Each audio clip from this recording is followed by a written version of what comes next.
Questions for Coach?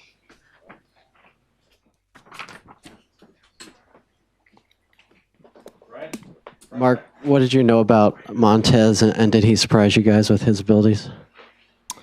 I don't know if he surprised us necessarily. He played quite a bit in their the blowout wins that they had in their first two games, and then obviously came in and, at Michigan and did some very good things throwing the ball.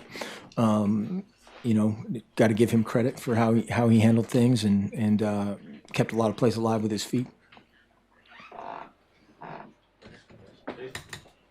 Final play, what did that look like from your perspective?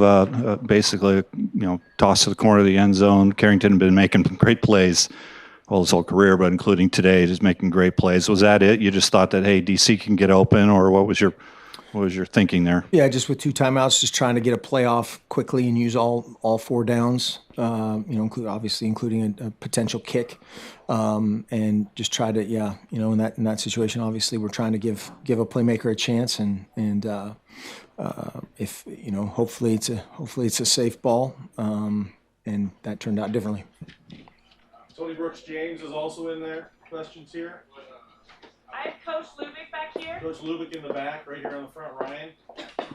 Did you have a chance to look at that Bobo catch that originally was ruled out of bounds, and what did you think of that? Was that the one? The go-ahead. The touchdown, yeah. Again, I'm gonna have somebody's have to explain that to me. It looked like the ball spun in his hand, and that's always an incomplete pass. It was an unbelievable job by him of corralling the ball. There's a few things that will certainly get addressed next week by the conference. Back left, Aaron. Coach Hoke just talked about giving up a lot of third and longs and how that really hurt the defense. They couldn't get off the field. And I asked him this, I'll ask you this. Did you guys feel like you are still searching for some playmakers on defense who will make other teams have to account for them and make big plays at big moments? Are you guys just lacking those types of impact players right now on defense?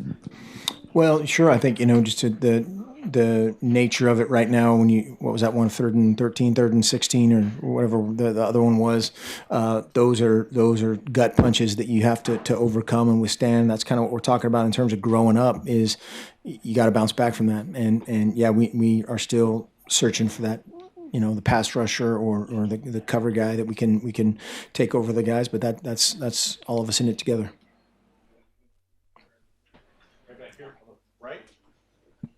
Coach, you talked about that last play, it being a safe pass. From your angle, did you worry as soon as he let it go? I couldn't see it. That's what I was asking. From where I am, it's a bad angle. So I really haven't seen it truly from any angle.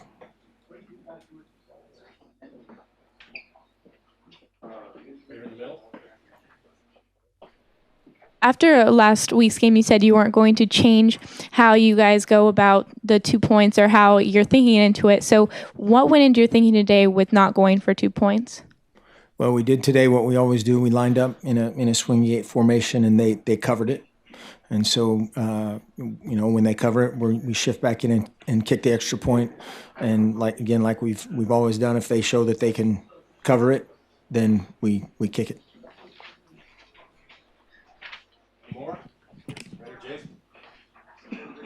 Colorado a lot better than they have been in the past. What is it? Just their offensive, defensive fronts? Did they have more playmakers just, across the board? Are they just better players now? What do you see in Colorado? Because clearly this was a big win for that program. Sure. No, it was a great win for them, and congratulations to them.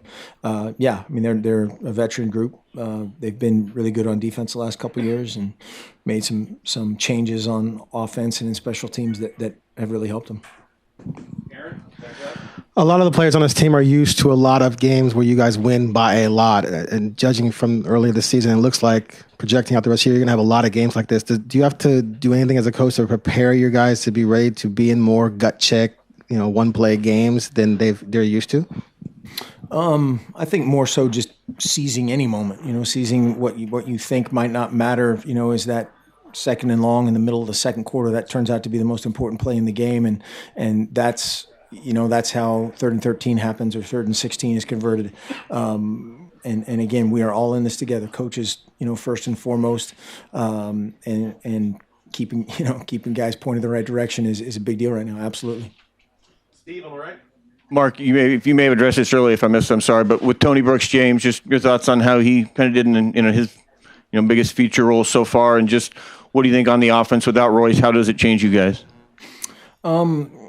Obviously Royce is unique, but those other guys have had very good production. There aren't too many things that we're doing differently, with or without Royce. And Tony did a nice job. Kanai and Taj did good things at times. A couple things we'll want to call a redo on, but for the most part did a good job. Austin Malawada's in the room behind the glass here. Andrew on the right. This was by far your best third quarter of the season in terms of response at a halftime. What clicked out of halftime that really hadn't in the previous games? Turnovers obviously were big, and we made a couple changes on defense to try to defend some things that were hurting us in the first half, and then the offense answered with a couple touchdowns. A couple days ago, you said that before the Nebraska game, you had a horrible Friday walkthrough. Maybe kind of going into that game, you could see something might not be right with the focus. Looking back at this week of practice, was there anything that you kind of look back and say, maybe we weren't quite where our heads were in the right spot, or was this stunning to you? Today, just we had a little malaise to us, as far as the start of the game, and that's very uncharacteristic. But yeah, we had a very good week of practice. Our preparation was good. Our focus was good. And then for whatever reason, we let that slip at the beginning, and you have to give them credit as well. Right here in the middle. How would you compare Dakota through 4 games compared to Vernon through 4 games healthy last year?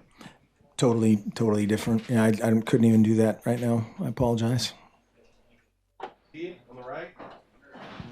Mark, what's that gamut of emotions there when you're driving, you're down to the 7, and then when it's intercepted, it just sort of all comes to an end right there? What's that emotion like to go through? I've never been in a train wreck, but that's probably what it would feel like. But yeah, we're like I said earlier, I'm not sure if you were in here. We're trying to get a safe play and just get the ball out to the corner and just give it a shot. And at worst case scenario, obviously, the worst case scenario obviously happened, but us in that situation just trying to take as little time as we can off the clock, and then still be able to have some run pass options coming, run or pass the ball with timeouts going forward. Back right. Mark, just like in last week against Nebraska, you're down by 1 score in the fourth quarter. Do you see any similarities between this game and Nebraska? The wrong team winning at the end by 3 points. I think it's gonna be a tough another tough pill to swallow as far as the film and again, but as long as everybody sticks together and owns what they need to own, starting with me, we'll come out the other side. All right, great. Thank you, Coach. Thank you.